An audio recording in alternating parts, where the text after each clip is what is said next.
Welcome to the show with no name.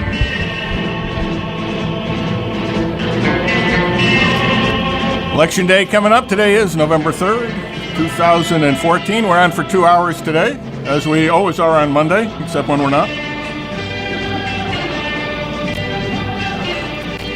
I'm Bob Going with Gavin Murdoch and Jim Nikosha, and special guest today, three-term mayor of the city of Amsterdam, Mario Villa. How are you? I'm fine. All right. Okay. Well, the topic today is going to be primarily the elections, and the mayor has graciously consented to appear here today to give us his point of view on the charter amendments, which were up here. I will say that on the Mayor Villa served on the Charter Commission that I was chairman of, appointed by the Common Council earlier this year, and then we got stymied in our attempt to do anything by the appointment of the Mayor's Charter Commission. But before that, we had several meetings, and we went over the entire charter and came up with lots of opinions. And Mayor Villa has never been hesitant to express his opinion. So what do you think of the 5 charter amendments? I'm voting no against all 5 amendments. I believe what it does is diminish the power of the Common Council. I'm the only mayor alive who served as an alderman, a supervisor, and a mayor. And if I was mayor, I would not approve of these amendments. It diminishes the power of the aldermen to the extent that they become pretty much useless.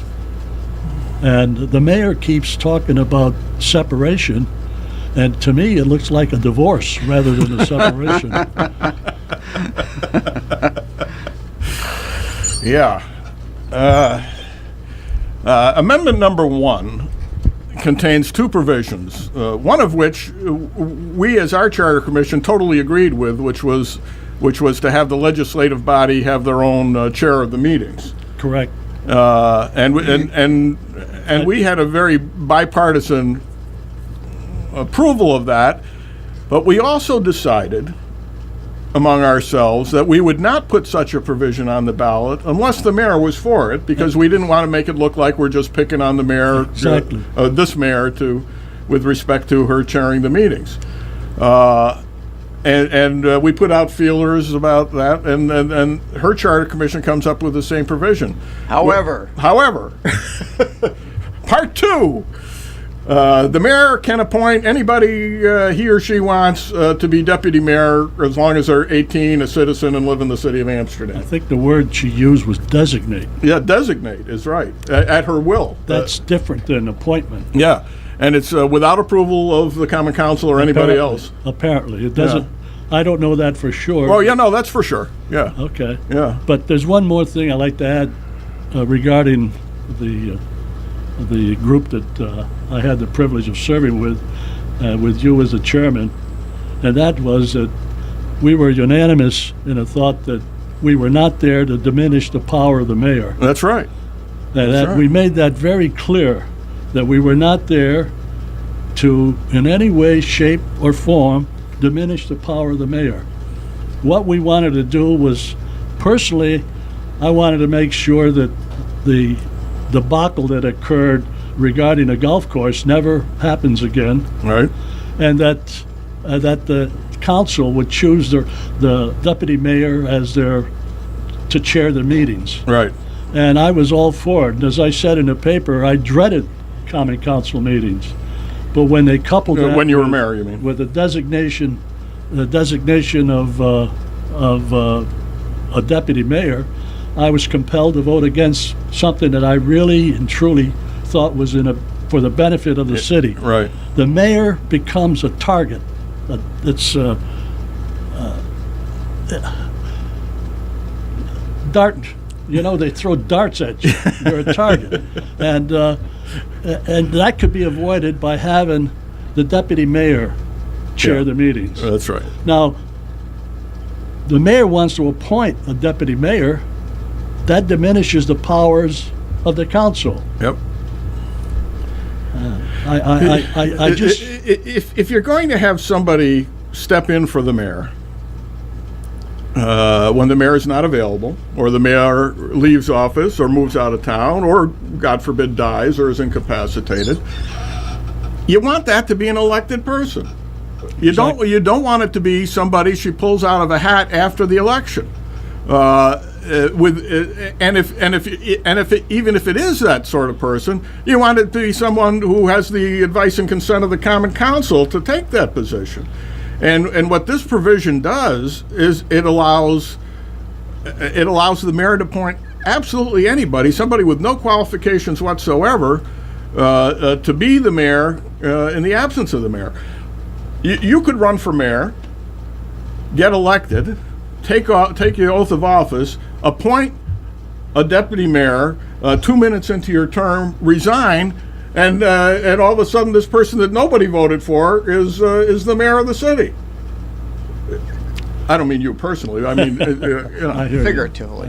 Yeah. I mean, the provision is so ill thought out or ill conceived that it drags the good part down, and the good part is good. I agree with you 100% that the legislature should have their own share of the meetings. I agree with that, but I don't. But it isn't such a strong point that I would say we have to have this at the expense of bringing this horrible second half of the provision into it. Another thing I don't understand is why does the controller and the mayor have the right, and the council, to hire an attorney? We have an attorney. That's right. And I thought that was totally unnecessary. It's an unfettered power.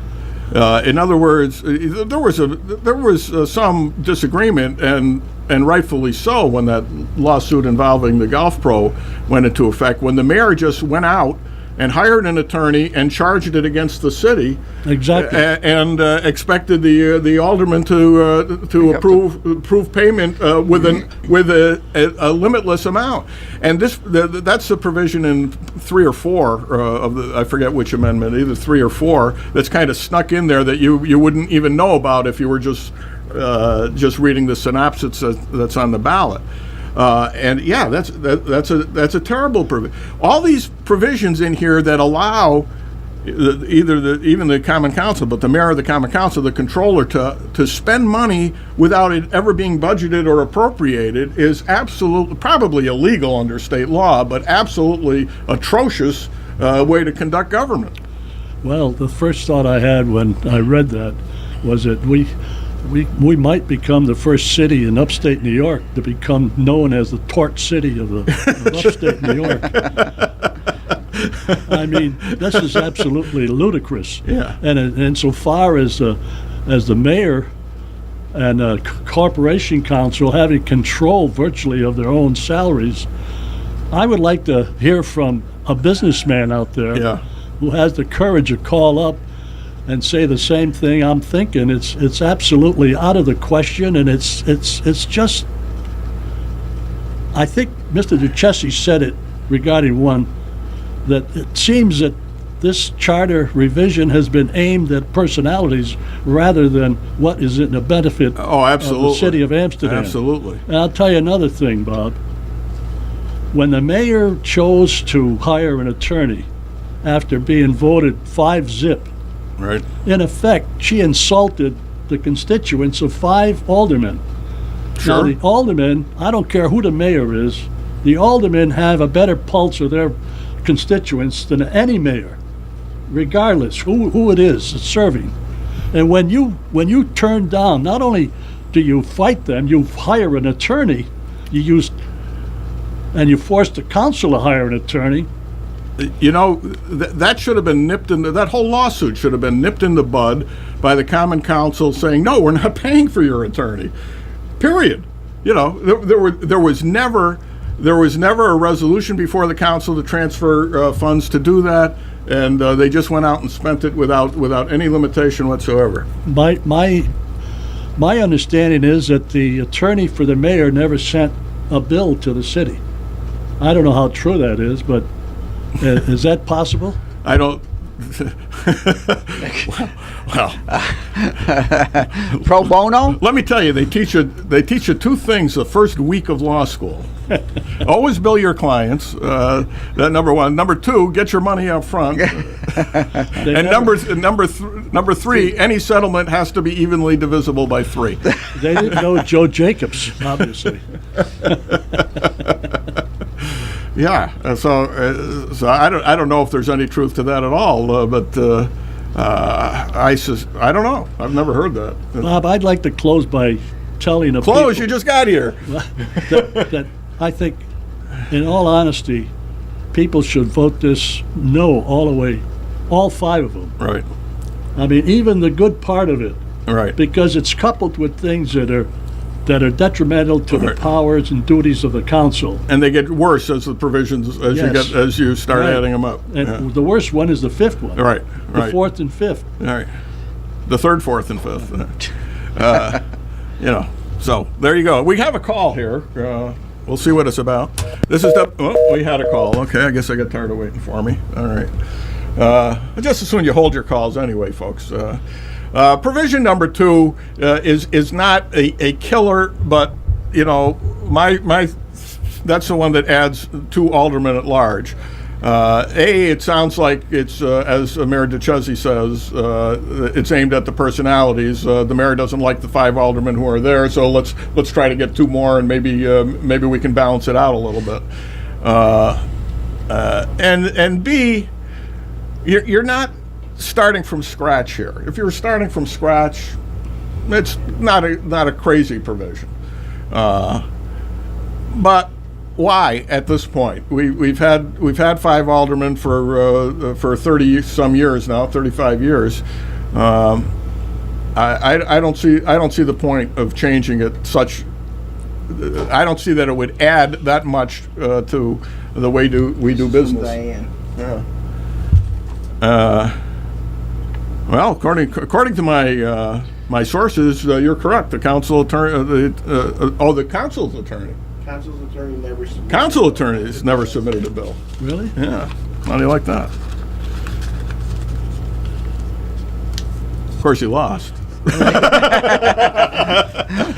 I've been known to be wrong. Well, no, that doesn't mean you're wrong. Maybe nobody submitted a bill, which is okay. Yeah. Yeah. Well, so I don't know. So now he will. Yeah, so now they will. He's That's forgot right. about it. As soon as the election's over. As soon as the election's over, the bills will come in. Take some calls. Yeah, we'll take some calls, but there are no calls. 843-2500 is the number if you'd like to speak with Mayor Villa or us on this or any other issue. You don't have a fundamental problem with the alderman at large proposal, right? Well, my thought was that the aldermen at large would serve 4 years, Yeah. and their first term would This start. is the Villa proposal, which is not the one on the ballot. No, this is Right. what I. Yeah. The aldermen at large would start their term in the 3rd year of the mayor. They would serve 2 years with the mayor, and if the mayor was not reelected, we'd have 2 at-large aldermen Yeah. who can provide Continuity. continuity to Yeah. government Yeah. and make it easier for a newly elected alderman and a newly elected mayor. And if you're going to be running at large citywide, your term should be longer than people who are only running an Exactly. award because Exactly. you're getting paid the same amount of money. Right. All right. This is WCSS. You're on the air. Good morning, Bob. How you doing today? Good. Hey, I got a question for you. The charter, the City of Amsterdam charter. Yeah. Can you go on the website and read that? Is that on Amsterdam website? I don't know if it's on the City of Amsterdam webpage. There should be a link to it, but I'm not positive that there is. It is available. It is available online at I think it's ecode.com, and you just look for the City of Amsterdam charter. But it is there, the existing charter. Okay, it is there. So I'm curious. I just like to take a look at it. And the other thing I'd like to know is what books, the law books, do I got to look into to see that they change that state law for the firemen there, so that they don't have to. That it's a New York State law. Oh, yeah, that the police and firemen don't have to live in the city. Right. I'm not sure where that is, tell you the truth. It's not in a charter. No, it's definitely state I think law. it's a state law. It is definitely state law. I don't know whether it's the general municipal law, municipal home rule law, whether it's a general city law. Not sure. Well, everybody tells me it's a state law, but I can't find it anyplace. The only thing I can find is a New York City law. Yeah, no, it's definitely state law. Yeah. There's roughly. I'm going to keep on doing some research. I'd love somebody to be able to tell me where I could find that. I'd like to read it. Besides which, the city of Amsterdam no longer has a residency requirement for anything other than the elected positions. They did away with that several years ago. All right, so they changed it in the charter. That is what they did. Yeah. Okay. Yeah. All right. Okay, I thank you very much. All righty. All right. Bye. This is WCSS. You're on the air. Good morning. Mayor, at the end of the year, Ann Thane will be in office for 7 years. The Republican Party has got to field a good candidate to get her out of office. This is my take on it. I agree with you. Those charter changes, we got to vote no on them, because if you want the mayor out, we got to vote no, because this could benefit her. But when you're looking at the charter changes, there's nothing in there that needs to be changed. One of the problems I had was that my relative is on that our charter committee and stuff, but sometimes you got to look. You can't look at that. You got to look at the actual facts, and the actual facts are that we have to vote no on that. But one of the other things is there's something. Maybe you can make a comment. There's three. I guess proposals or so on the state. What should we do with those three things? Does anybody have any comment about those three things for the state? I do. I say yes on the first, yes on the second. And those are the ones involving putting up a bipartisan commission to redistrict after the next census. Redistrict the legislature, and the second one is to allow electronic publication of the laws, which would save a bundle of money and bring the legislature out of the 19th century into the 21st, technologically speaking. And I can't. Okay, so yes, no. Yeah, on the education one, I'm voting no for a variety of reasons. One of which is we don't need to increase the debt of the state of New York, which is already absurd. Especially when we have to borrow $16.5 million to build a bridge across the Mohawk River that connects nothing. So yeah, no use adding to that debt. So I would vote yes, and then no the rest of the way. That makes it easy. No, the rest of the way. Any comments about the other? I was going back and forth about the other things or so like that, but I thought that this was one of the most dirtiest campaigns that we got out there between Tatzik and Amador and some of these other elections. It's just terrible of how low people go to get elected. So, okay, I don't want to hold you up anymore.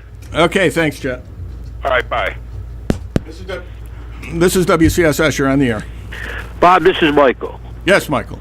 I have a couple points to make. The other day I tried to get on Sam's show, the mayor was on. And the mayor made a very blatant comment, which is an outright deception, lie, prevarication. She said that number 5, you know what number 5 is, yes. It's number 8, having to do with the percentages, was put up by the people on that board. That is an absolute blatant falsehood. We were handed this stuff by the Corporation Council. To get on the air as a chief executive officer and make such a statement is an absolute insult to everyone. I want to note, since I sat on that commission, and as far as I'm concerned, unless I was on a different timeline, none of us came up with that. And she knows that because she sat at one of the meetings saying, look what they did to me. So let's get the story straight. Let's get it right. Okay, I expected a lot more out of the commission. You know, they're talking about the $5 million that was spent from Amador and Tachik. Isn't that the greatest commercial you could have for term limits? And that's what I really thought we could possibly discuss with this charter and also the Comptroller's Office and the Department of Public Works, but it never got off the ground. Instead, we had a lot of stuff handed to us as they walked in. And, you know, I adamantly and vehemently opposed 3, 4, and 5. I voted no. Number one, I know people have a problem with the idea of her appointing someone or designating someone. I look at it this way. All during the course of a term of the individual you put in, even with the president or anybody, they make a lot of appointments, they do a lot of things. Now, if you think the idiot you're going to put in is going to make those idiotic moves, then you shouldn't vote for that person. You should have enough faith to feel that they're not going to do anything to muddy up the waters. And number two, as far as the alderman at large, is just maybe a certified public accountant or somebody will run it, we can get back to order. Now, one last point. I don't know if you've been reading the Times-Union. They talked about, you remember Mitch Craver. Maybe you do, maybe you don't. He used to be an auditor with the city. He's the one that took over Troy. If you remember when the state of New York took over Troy and took over their finances. Well, there was an article in there about possibly that could be happening again. And I want to thank Dave Dybus and also Mario for their work when we had that little meeting with our current controller. Dave has put a tremendous amount of effort into this, and if anything should occur up there with the state coming in, I think we owe Dave a debt of gratitude. Amen. Hello? Yeah, yes. Well, I hesitate to interrupt you because you criticize me when I do that. No, go on, interrupt me. I'm used to being interrupted. Okay, so I forgot that the mayor is serving on this bipartisan committee appointed by the Common Council to offer advice on the finances. How's that going, Michael? That's incredible. As Mario would say, that's an incredible statement. That's exactly what it is. I mean, she should have been taking the reins there a long time ago when there was no one in the office, even though she would say and it is the consul's responsibility in many ways. But as chief executive officer, I worked under Mario Villa. That would have never happened. Absolutely under no circumstances would that ever happen. You'd have already had a flip chart presentation on the finances of the city and where we stood. We've had nothing. All we get is a lot of gobbledygook.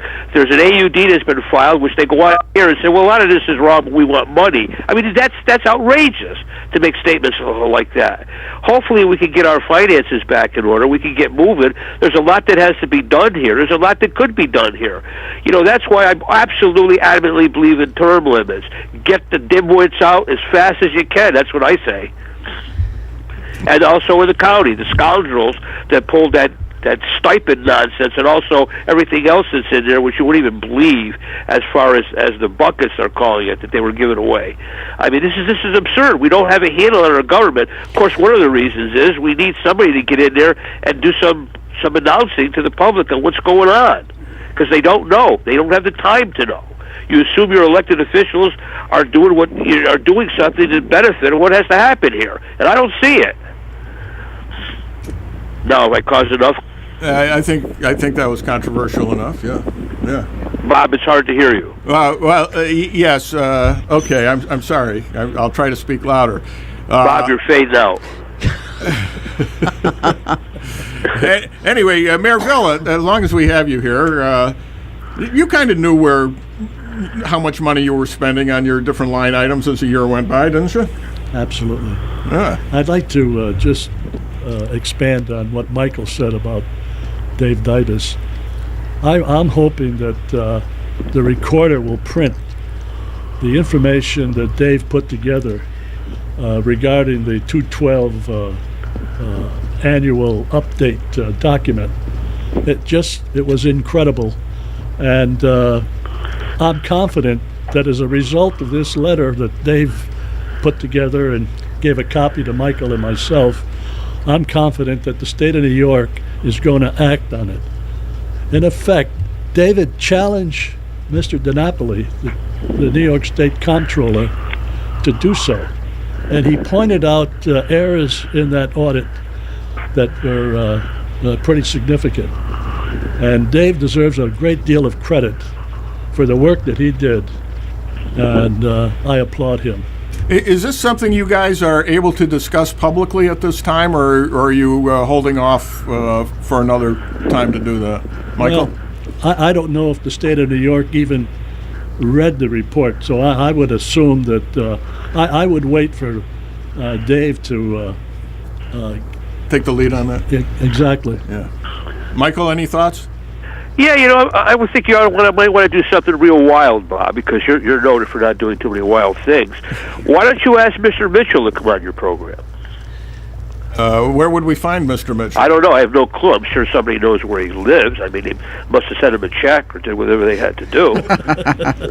We got to send his W-2 form someplace, right? Yeah, they must know where he lives. He might want to come on because, he did sign the AAUD. His name is on the back of the AUD, and of course, if I remember, many of the articles that were in the newspapers when he was hired, even with the mayor, they all said how he had transformed the entire office. They'd taken this guy's reputation at 1 minute and saying he was a miracle worker, and then 5 minutes later, he's being thrown, as the statement goes, under the bus adamantly like that. So maybe he would like to come out, and maybe he wouldn't. Maybe he just wants to walk away. I don't know. But it's always good to hear every side of what's going on. But the first priority, of course, is to straighten the bloomin' finances out. I mean, how long does it take? How many people have they hired in there? How many firms to find what's happening? I mean, the other thing, which burns me no end, is where are the foreclosures? How long is this process taking? And where's the lists? I mean, that's your city. Your city, the county audit is criticizing that. So where is it? Why isn't anything being done? All you get is gobbledygook up there. That's all you get. I think the last foreclosure was done. They said it was 2009. He said. Yeah. We asked them. I don't remember that one being done. I don't remember that one either. But you got to look at when the Chinese bought all the houses and everything that they did. That was part of it. The thing is, when you hear these insane numbers out there of hundreds and hundreds and hundreds, do you realize what that means for your city? And how many empty buildings do they have? I mean, it's about time all the agencies and everybody got together and looked at it as one and not care what party you are or who you're supporting or not supporting. Support the people. They're the ones that are drowning. This is a city that you're leaving the kids. What are you leaving them? I mean, there's got to be some responsibility to cut the nonsense out and get the job done. Okay, let me interrupt you to say that this is WCSS 1490 on your dial in Amsterdam, New York. This is the show with no name. Our special guest today is former Mayor Mario Villa, and our special pundit on the phone is Michael Chiara, former city assessor, et cetera, et cetera. Okay, Michael, anything else? All right, so Bob, I think I had to say that, but I really wanted to emphasize the first item. To make a statement on a program as the way she did it, I wanted to get on, but I couldn't get on. Mike McKinney, I think, did a job anyway when he got on and he had her on. But we always don't agree on every issue. But come on, tell the truth. Have the gumption, and you sit in the mayor's seat. You should be right up front with the people. Stop the nonsense, will you? Stop it and get it right, or I ask her to resign. If you like it, I'll type up the letter this morning, and you can leave and do us all a favor. With that, Bob, have a great day. Thank you, Michael. This is WCSS. You're on the air. Morning, everyone. For that gentleman that's trying to find the law about civil servants, I was able to Google it, and I got laws of New York State legislation. And if you go on that, you can find it under Civil Service Law 23. Does that ring a bell to you, Bob? Well, that would make sense. That's one of the places it might be. With all the, like Mike likes to say, gobbledygook, which I agree with him. Anyway, Hey, it's lawyer. That's a special legal term. It's a term of right. I know. Anyway, what I found out is what I got from it was they're supposed to when they pass the test, they're supposed to take city residents first, and then anyone else that passed the test. when they're hiring. They do That's do what I got out of it. They do that. It's Yeah, right, that makes sense. Yeah. Yeah, it does. It does make sense. But if you don't have anyone taking the civil service test from the city, then you take whoever, I guess, scored the highest is the way it goes. That's how you take the person. Yeah, they're good. You know, there are logical arguments to be made in both directions on this issue. I think if you're talking about a position that requires any particular kind of skill, or a particular kind of license, or a particular kind of training, then you don't want to necessarily limit yourself to people who just live in the locality, localities are getting smaller and smaller, and so the pool of people who are available is thinner and thinner. But you certainly ought to give priority to the people who Right. live, Well, I just wanted to throw that out there because that gentleman said he couldn't find anything, didn't know where to look. But if he just Googled it, I'm sure he could find it. Okay. And it's Civil Service Law 23. All right. Thank you. Bye. I think civil service law says that at one time it said that you could require policemen to live in the jurisdiction where they work.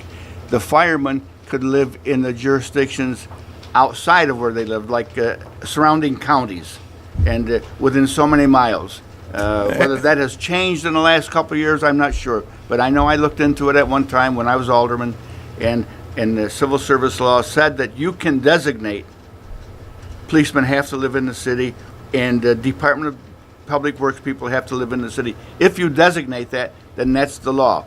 Yeah, but I don't think it's been that way since I was corporation counsel. Well, maybe it isn't, but that could be if they wanted it. That's the way it's state law is governed now on that, because I remember we had a distinction between the police and firemen and everybody else in the city. The police and firemen we really couldn't do anything about.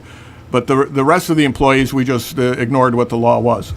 Yes, that's right. I was just telling somebody this morning, I think probably if they had ever bothered to enforce the provision that was in the city code, then about half the members of half the employees of the city would have been subject to being fired. Yeah.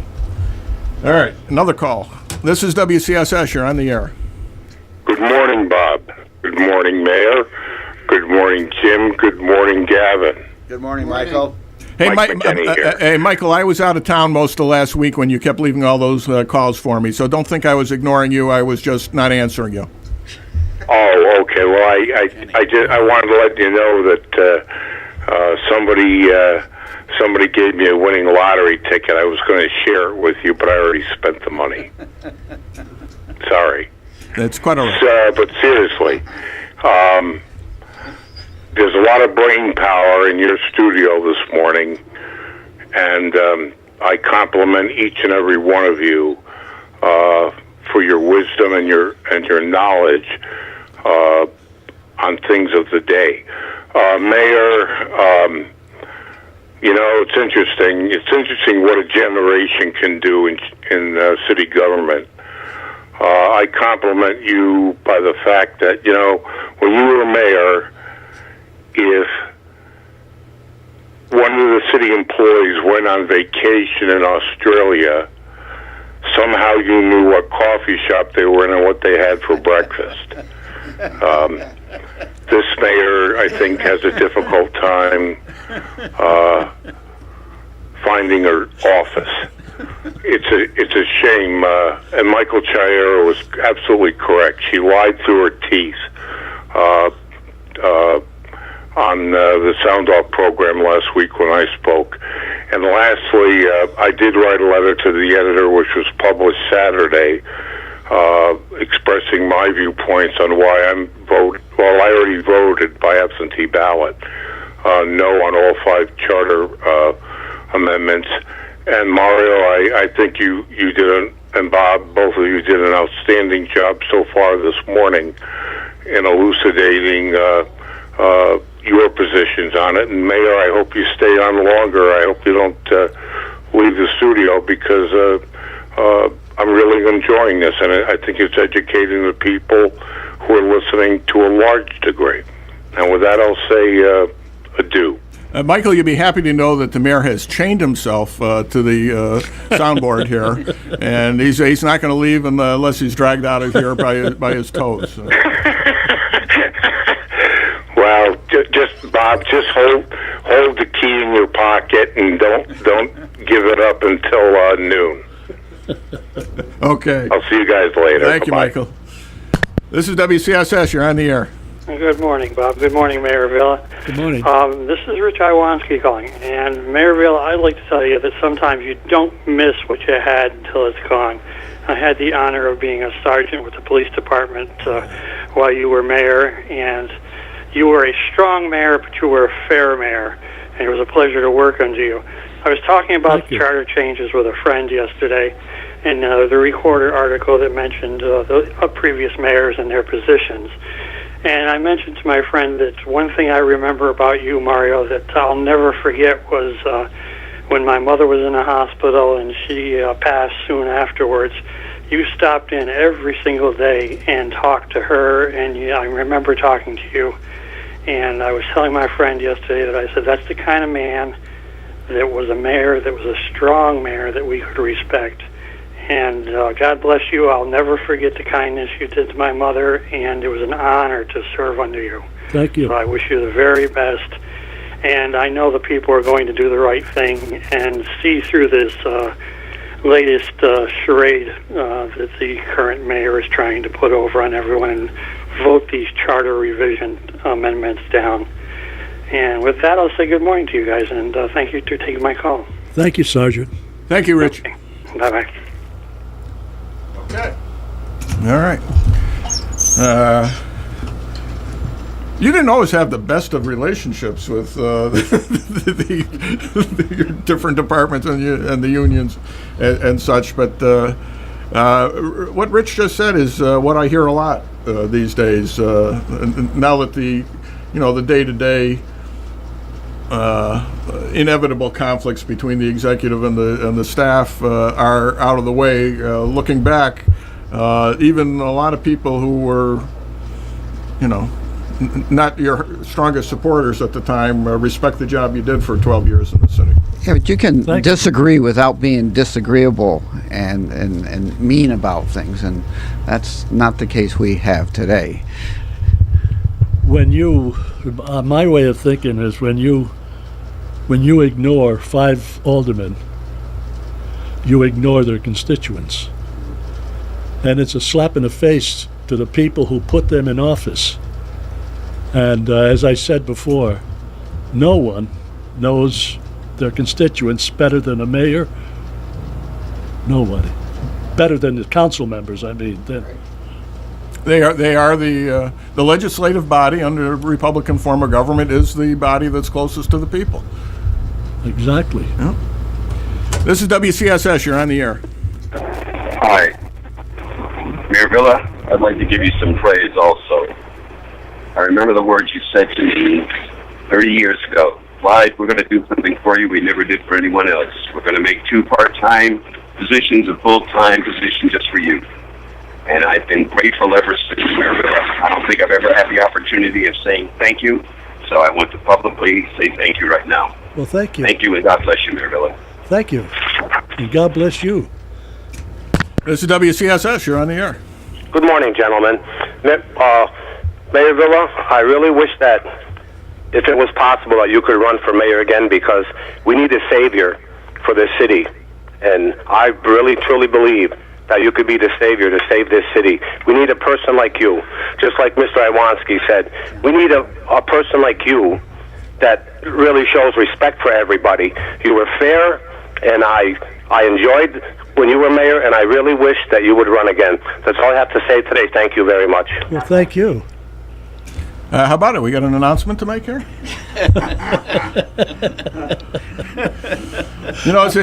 It's about time we had a mayor who had a firm recollection of World War II. I'm lucky to be upright, let alone be a mayor. By the way, I don't want to sandbag you on this, but I wrote a book, as you know, a couple books on Amsterdam and World War II, and I know what you did.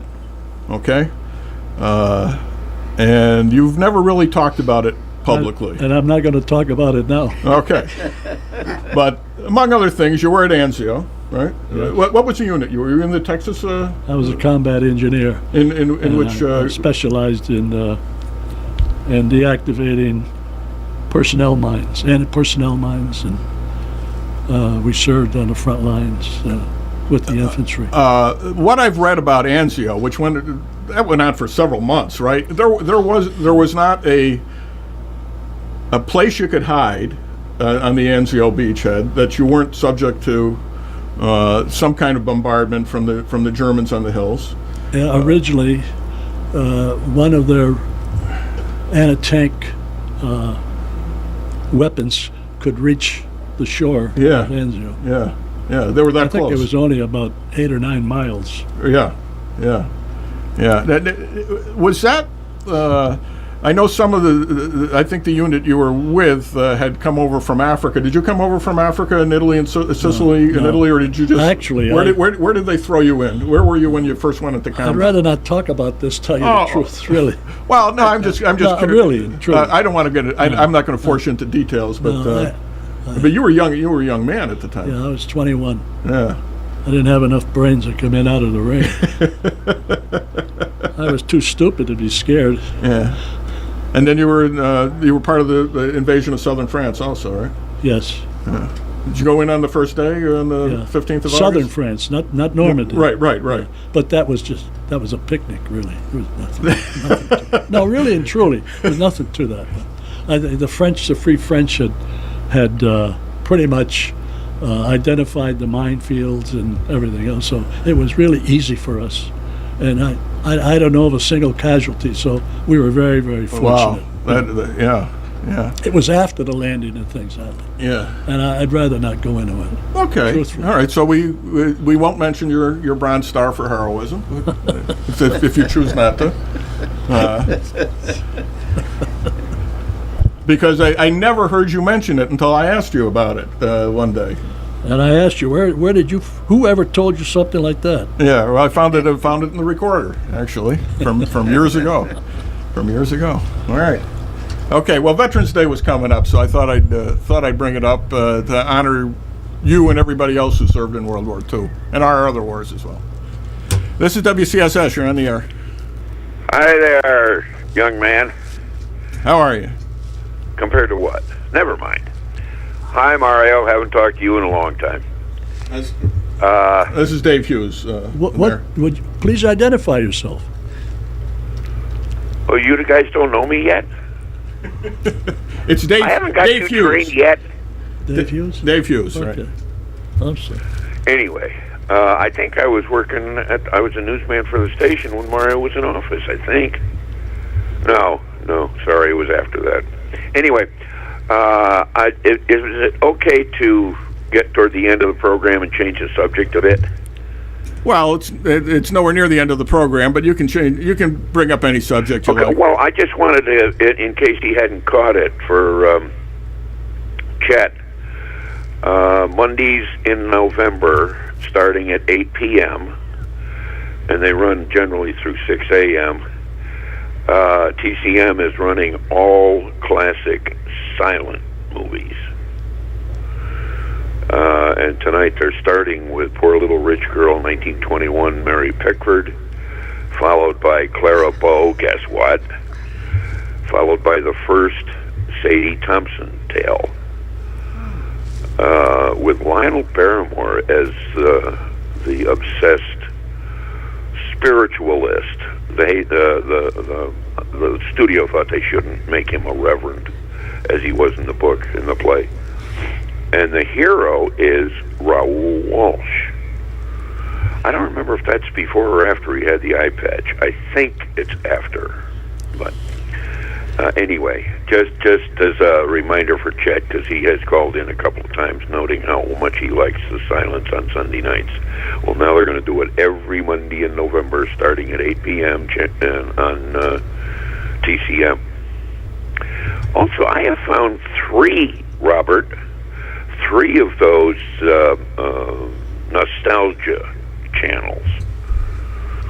By the way, we're not saying anything out of tribute to the silence. These things were made, 30 years ago. There's one Encore channel which is premium, i.e., no commercials. And every night, well, I bypass Murphy Brown. I can do without her. But then at 5:30 and 7:30, they run Night Court. No commercials. And 6 and 8 p.m., they run Magnum. And I hadn't seen him in a long time. I can't get into that thing. Is he still on that thing on Friday nights? Yes. Yeah, he's still doing the Blue Bloods and Blue Blood. That's it. Yeah, I've been watching Magnum on Netflix. It doesn't hold up as well as I remember. What does? Magnum doesn't hold up? No, I don't think it holds up as well as I remember. Well, it's not great, but it is entertaining. Once in a while. I don't watch every time, and they're not the same episodes at 5:30, 7:30, and 6 and 8. They run different episodes. Also on Sunday nights, maybe I'm masochistic or something, but Me TV. I think This TV, which is only 2 notches away on the guide, on the grid. They run 4 episodes from 6 to 10 of In the Heat of the Night. And I've always been a fan of Carol O'Connor, except for Archie Bunker. I got tired of him there. That was so one note, it was pathetic. And I noticed one thing I catch, and that's with Night Court too, aside from the solid writing. With Heat of the Night, take away the mystery part and just watch the way the regulars play against each other. That is classic television. But anyway, and Me TV has Rockford every day at noon, and then 5 p.m. on Sunday. So I get an hour of Rockford and then 4 of Carol O'Connor. So that's not a bad lineup. Anyway, I just thought I'd change, and I've already voted because the first time ever I had to do a absentee ballot this year. I don't have all the city stuff naturally. What charter changes? Yes, that was the subject of the program. Yeah. Yeah. I did obviously get the 3 propositions, and I voted the way you do. Oh, there you go. Okay. Yes, and no. All right. But mine went in like 2-3 weeks ago. And did you see this letter from, where the heck is he? Mayor of Fort Blaine and the Minden town supervisor and some guy from Kingston sent out a letter in the name of Republicans and conservative voters for Cecilia Ketchik. Now, and it says at the last line, we ask you to support the best candidate and vote for Senator Cecilia Ketchik. Well, that's a conundrum right there. Do I vote for the best candidate or do I vote for Cecilia? I shouldn't say that, but I like her personally. We get along. I've met her several times. But in office, no, not for here. Maybe down in her home area, but not. Well, the third guy on the letter is somebody from Kingston, so maybe that's closer to her home territory. But I just don't see very much happening of benefit to this area due to her efforts. I don't. Sorry, Cecilia, but there it is. And it does say printed in-house, paid for by Friends of Cecilia Ketchik. There you go. Happy voting tomorrow for one and all. Mine's already done, so I can sit here and laugh. But and I do not. By the way, I don't know about you guys. I don't intend to watch. Look, one channel starts at 6 o'clock. Who's closed at 6 o'clock? It's all Kentucky, smoke and mirrors and theory and what ifs and all that. Who needs that? I got too nice a library to waste time with that stuff. I'll wait until Wednesday and get the results. Okay. So you guys take care. Stay warm. Nice talking to you, Mario. Thank you. Or talking at you. But you and I have met on numerous occasions. And I met your brother out in California 20 years ago. Wow. Yeah. Is he still going? You're talking about Salvatore or Frank? I think so. Well, Salvatore passed away in 1974. No. You got another brother? Frank. That may be the one. Frank is back home. He did come back. Yes, he did. Oh, because they set up a picnic outside L.A. only for Amsterdam natives, and they had over 400 show up. That was Frankie. That was quite an event.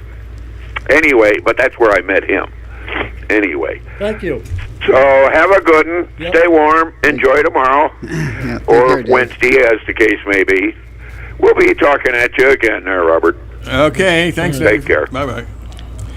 This morning, I went over to Herc's for breakfast, and John Cahill, the candidate for Attorney General, showed up. And I was going to vote for him anyway, but he was wearing his Iron Man finisher jacket. So I talked to him. He's in the movie? No, not the movie with what's his name, Downey Jr., but Iron Man, like my son participates in. You know, the athletic event. Oh, yeah, where you swim 2 miles and then bike 112 miles and then run a marathon. All in the course of the same day. Hopefully. So I said, my son's been 3 times in Ironman, and he says I'm 4 times in Ironman, but he's younger than I am, so he's got a lot of chance to catch up with me. So I was going to vote for him anyway, but now he sees an Ironman. He's the guy we need for Attorney General. That's it. Plus I think he bought the coffee. I'm not sure. That's the important part. All right. Okay. Hey, did you get your payoff from the governor yet? I did. I got a check in the mail a couple of days ago for $27. Oh, mine was 16. So remember, vote for him. That's what the checks are for. I think he's paying for you. I think what it means is that my taxes are higher than yours. I think that's all that means. You think? Yeah. $27. It must have cost them $45 to process each one of these checks. You didn't get yours, Jim? You didn't get yours? Yeah, no, I didn't get mine yet. But he said on the radio, TV yesterday that he's got a surplus of $3 billion. Really? In the state. He said it on TV yesterday. Must be true. But why does he want to borrow another $2 billion for the schools if he's got... Yeah, if we got the $3 billion surplus, why don't you use that instead of borrowing it? Right. All right. Hey, Mayor, any thoughts on the legislative races going on here? Or the governor's race, or any of that? I'm voting for Astorino. Yeah, me too. Yeah, and, me too. I'd vote for Babe, but he's not running. During the debate, Astorino asked Governor Cuomo why he needed the top lawyers in the country to defend him in this Marlin case. What was the response? There was none. The governor, I think, replied by saying that Westchester County, or whatever county he's from, has the highest taxes in the state. Yeah, because up until a few years ago, the Democrats were running it. Yeah. Astorino has gotten very high marks for his handling as county executive in Westchester, and he was originally elected by a very small margin and reelected by a huge margin in a pretty heavily Democratic area now. Yes. So I'll be surprised if Cuomo wins upstate. I would be stunned if he wins upstate. I got to tell you, I have seen a total of, and I've been driving around, I've seen a total of 3 Cuomo signs. Seriously. And Astorino signs all over the place. Boy. So who knows?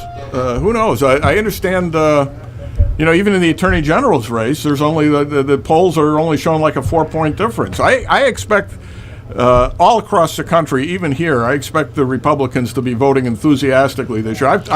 Bob, is that like you vote and you jump up and down? You jump up and down, and you come out shouting and everything. That's enthusiastic. You better believe it. All Can't wait for the polls to open. That's an enthusiastic voter. And I'm seeing this. I'm seeing this everywhere. I was even in the barber shop the other day. I can't wait to vote. The ordinary people, not junkies like me, you know. Political junkies, I mean. List. Yeah. Yeah? What's that? I said I thought you looked different today with your hair. Yes. I'm no longer the mountain man. Yeah. Who cut your hair? Who's your barber? Dominic. Menya. Oh, well, of course. There you go. Yeah. There you go. Okay. All right. This is bringing our first hour kind of to a close here. This is, geez, we haven't done a 2-hour show in A couple weeks. No, when was we haven't done a 2-hour show, have we? No, we've always gotten exempted by somebody else. Right. So anyway, I should bring you to mind. This is WCSS 1490 in Amsterdam, New York. And this is the show with no name. I'm Bob Going with Jim DeKosha, Gavin Murdoch, and our special guest, Mario Villa, who will stay as long as he likes. We're kind of expecting Diane Hatzenbuehler to roll by somewhere in the second hour as well. And she wants to say a few things about the charter. Well, what else is going on there? And we're going to have a guest on Wednesday's show, too. Tell us about it. Yeah, we're going to have Joe Inglis, who is one of the organizers of the town of Florida's Veterans Day program, and he's been instrumental in developing the Veterans Park up in the town of Florida. Which that's getting more and more elaborate all the time, isn't it? Yeah, they're doing a dedication next on Sunday at 1 o'clock at the program for a Korean War monument up there. And, I mean, they've got a lot of people involved. They've done a whole lot of things up there. And I'm going to tell you something. A week ago, we had a Halloween parade in Amsterdam. Yep. There were 2,000 people, minimal, watching, in addition to the several hundred who were part of it. I'm going to tell you, there better be that many people at the Amsterdam Veterans Parade on November 11th. Absolutely. Because if it's not, it's a sin. We can do what we do because of what these guys have done. And for us to come out and celebrate Halloween because they're throwing candy more than we celebrate those who have done for us all that they have is a sin. And by golly, there better be people at the Veterans Day program up in the town of Florida and at the Amsterdam Parade on November 11th. Okay. All right. I had the privilege of giving the main address last year, and one of your old buddies was there, Joel Kaplan, wearing his World War II U.S. Army uniform and almost fitting into it, which is an amazing thing. He couldn't quite get the buttons all buttoned, but he could still pretty much fit into it after all these years. Yeah. Joel Kaplan is a treasure for our city. He's a wonderful man. He accepted any assignment you gave him, didn't he? Exactly. He's a great man. Yeah. Okay. All right. 843-2500 is the number, and can I bow out? You can bow out if you want. If somebody unlock his handcuffs here. Special thanks to former Mayor Mario Villa, 3-time mayor of the city of Amsterdam, for coming in to discuss the charter amendments today. Always a pleasure to see you. You're always welcome on the program. Just drop right by anytime you want, or pick up the phone and call us. Thank you for the opportunity. All right. Hope everybody anytime. And I'll campaign for you next. Thank you. You guys all ought to run. You know. Jim had a birthday last week. By the way, you saw our contributing editor, Philip Tambasco, had a birthday over the weekend. Yeah. Yes, he did. He's now 16. He'll be getting his driver's permit soon, I'm sure, if he hasn't got it already. Well, he couldn't have gotten it yet, so maybe today he'll be getting it. I don't know. It's kind of dangerous to think about it. Yeah, I've seen him. Yeah.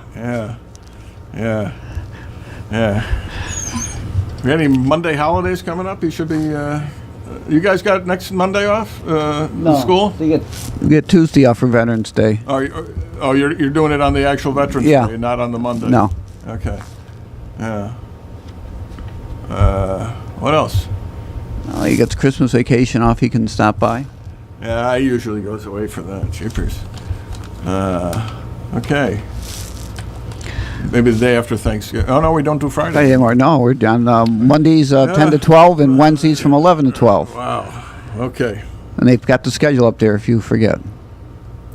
Somebody forgot it last week. In case somebody else forgets it, yeah. I'm going to be speaking on Thursday at Hudson Valley Community College on my book on where do we find such men. Oh, great! Coming up before Veterans Day.